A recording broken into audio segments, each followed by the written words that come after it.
Telugu big ಬಾಸ್ನ season 8ರ ಈ ಬಾರಿಯ ವಿಜೇತರು ಕರ್ನಾಟಕದ ಹೆಮ್ಮೆ ಮೈಸೂರಿನ ಯುವಕ ನಿಖಿಲ್ ಅವರು.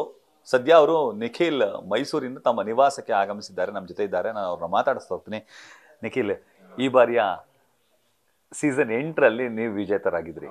ಮೊದಲಿಗೆ ಎಷ್ಟು ಖುಷಿ ಆಯ್ತು?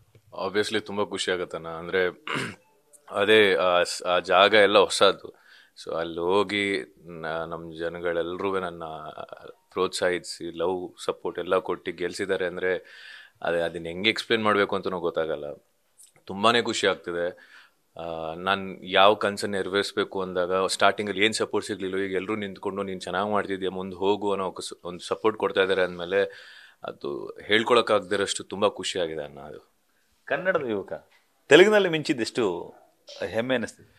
ಕನ್ನಡ ಯುವಕ ಅಂತೇನಿಲ್ಲ, ಅಲ್ಲಿ ಇಲ್ಲಿ ಎಲ್ಲ ಮಿಕ್ಸ್ ಆಗ್ತಾ ಇದಾರೆ. ಈಗ ಎಲ್ಲ ಕಡೆ ಕಳೆ ಅನ್ನೋದು ಒಂದು ಟ್ಯಾಲೆಂಟ್ ಅನ್ನೋದು ಎಲ್ಲಿ ಯಾವ ಜಾಗದಲ್ಲಾದರೂ ನಾವು ತೋರಿಸ್ಕೊಬೋದು.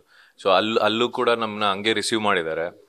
ತುಂಬ ಖುಷಿಯಾಗಿಂದ ಸಪೋರ್ಟು ಹೋಗಿದ್ದು. ನಾನು ಅಲ್ಲಿ ತೆಲುಗುಗೆ ಹೋಗಿದ್ದು 2019 ಅವಾಗಿಂದ ಇವಾಗವರೆಗೂ ನಾನು ಮಾಡೋ ಪ್ರತಿ ಪ್ರಾಜೆಕ್ಟು ಎಲ್ಲದಕ್ಕೂ ಸಪೋರ್ಟ್ ಕೊಟ್ಟಿದ್ದಾರೆ. ಸೊ ಅದೊಂಥರ ಖುಷಿ. ಅಂದರೆ ನಮ್ಗೆಲ್ಲ ಕಡೆ ಹೋಗೋ ಚಾನ್ಸಸ್ ಇದೆ. ಸೊ ಅಲ್ಲಿ ಟ್ಯಾಲೆಂಟ್ನ ಗುರುತಿಸ್ತಿದ್ದಾರೆ. ಸೊ ತುಂಬಾ ಖುಷಿ ಆಗ್ತಿದೆ.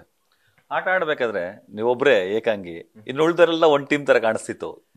ಅದು ಒಂದೊಂದು ಆಟದಲ್ಲಿ ಒಂದೊಂದು ಥರ ಕಾಣತ್ತನ, ಹಂಗೇನಿಲ್ಲ.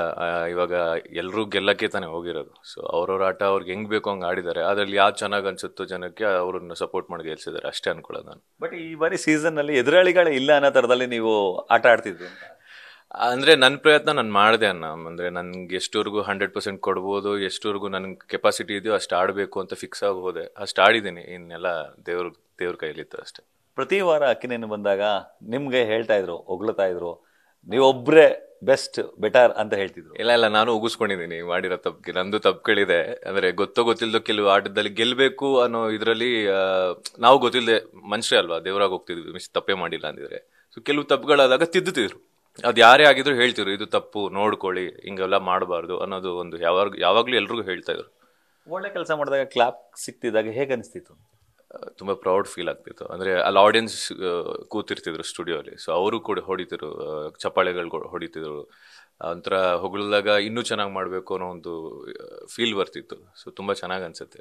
ಅಷ್ಟು ದಿನಗಳ ಕಾಲ ಫ್ಯಾಮಿಲಿನ ಬಿಟ್ಟಿರಲಿಕ್ಕೆ ಎಷ್ಟು ಕಷ್ಟ ಆಗ್ತಿತ್ತು? ಅಯ್ಯೋ ತುಂಬ ಕಷ್ಟ ಆಗ್ತಿತ್ತು. ನಾನು 3ನೇ ವಾರಕ್ಕೆ ಹೋಗ್ಬಿಡ್ತೀನಿ, ನನಗೆ ಆಗಲ್ಲ ಅಂದೋ ನಾನು ಆಗ್ತಿರ್ಲಿಲ್ಲ. ಅಂದರೆ ಎಮೋಷ್ನಲಿ ತುಂಬ ಫ್ಯಾಮಿಲಿಗೆ ಫ್ರೆಂಡ್ಸ್ಗೆ ಎಲ್ರಿಗೂ ದೂರ ಇದ್ನಲ್ಲ, ಹೊಸದ್ದು ನನಗೆ. ಅಂದರೆ ಮೊಬೈಲ್ ಇಲ್ಲ, ಯಾರಿಗೂ ಕಾಂಟ್ಯಾಕ್ಟ್ ಮಾಡೋಕ್ಕಾಗ್ತಿರ್ಲಿಲ್ಲ, ಏನು ಆಚೆ ಹೆಂಗಿದೆ ವಾತಾವರಣ ಏನು ಗೊತ್ತಿರಲಿಲ್ಲ. ತುಂಬ ಎಮೋಷ್ನಲಿ ಲೋ ಆಗಿ ಹೋಗಿತ್ತು. ಅದಾದಮೇಲೆ ಬಂದಿರೋದೇ ಒಂದು ಇದಕ್ಕೆ, ಇದೇ ಒಂದು ಟಾಸ್ಕ್. ಆ್ಯಕ್ಚುಲಿ ಅದನ್ನು ಬಿಟ್ಟಿರೋದೇ ಒಂದು ದೊಡ್ಡ ಟಾಸ್ಕ್ ಯಾರಿಗೇ ಆದರೂ. ಸೊ ಅದನ್ನು ಮಾಡೋಣ, ಎಷ್ಟು ಕಷ್ಟ ಆಗುತ್ತೆ, ಎಲ್ಲಿವರೆಗೂ ಆಗುತ್ತೆ, ಜನ ಎಲ್ಲಿವರೆಗೂ ಇಷ್ಟಪಡ್ತಾರೋ ಅಲ್ಲಿವರೆಗೂ ಇರ್ತೀನಿ ಅನ್ನೋ ಥರ ಒಂದು ಧೈರ್ಯ ತುಂಬಿಕೊಂಡು ಮುಂದುವರೆದೆ. ತುಂಬ ದಿನಗಳ ಬಳಿಕ ಒಳಗಡೆ ಇದ್ದಾಗ ಒಂದು ಕಾಲ್ ಹೋಗುತ್ತೆ, ಒಳಗಡೆಯಿಂದ ಒಂದು ಕಾಲ್ ಬರುತ್ತೆ ನಿಮಗೆ. ಸೌಂಡ್ ಕೇಳಿಸ್ದಾಗ ಏನಿಸ್ತು?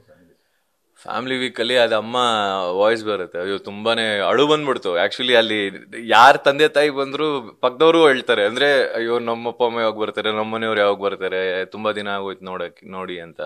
ಸೊ ಅದು ತುಂಬ ಖುಷಿ. ಅಂದರೆ ಅದೊಂಥರ ಹೇಳ್ಕೊಳಕ್ಕಾಗದಿರೋಷ್ಟು ಸಂತೋಷ ತೋರಿಸ್ತಿತ್ತ. ನಾನು ಎಲ್ಲರೂ ಅಳ್ತಿದ್ವಿ ಅಂದ್ಕೊಳ್ಳಿ. ಅಲ್ಲಿ ಹತ್ತಿರೋರು ಯಾರು, ಅತ್ತೆ ಇಲ್ಲ ಅನ್ನೋರು ಯಾರೂ ಇಲ್ಲ ಮನೇಲಿ.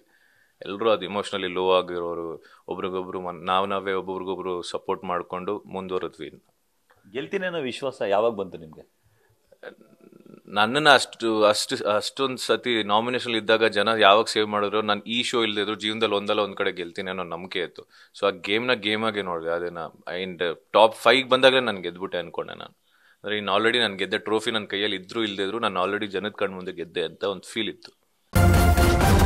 ನ್ಯೂಸ್ ಫಸ್ಟ್, ನಿರ್ಭೀತಿಯಿಂದ ನಿಮ್ಮ ಪರವಾಗಿ.